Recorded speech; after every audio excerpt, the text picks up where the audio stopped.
الو. ايوه انا رابنزل. ازيكم عاملين ايه؟ قولولي مين مضايقكم؟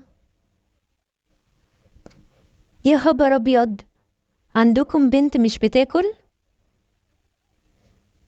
هي مش عارفة ان الاكل مهم جدا عشان نكون اقوياء وعشان شعرنا يطول ويبقى جميل كده زي شعري؟ ايوه طبعا، الاكل هو اللي بيخلي شعري يطول، وخصوصا الخضار. بتقول ايه؟ خلاص هتاكل؟ ايوه كده شطورة. هتاكل ولا هتضحك علينا؟ خلاص انا هقفل دلوقتي، بس هاخد العنوان بتاعكم عشان لو ما كلتش اجي بنفسي وانا اكلها. تمام، قولولي عنوانكم فين؟ انهي دور؟ خلاص لو ما كلتش الاكل بتاعها كله اتصلوا بيا وانا هاجي على طول، انا معايا العنوان. تمام، وانا هتصل بيكم كمان شوية اشوفها كلت اكلها كله ولا لا. اتفقنا؟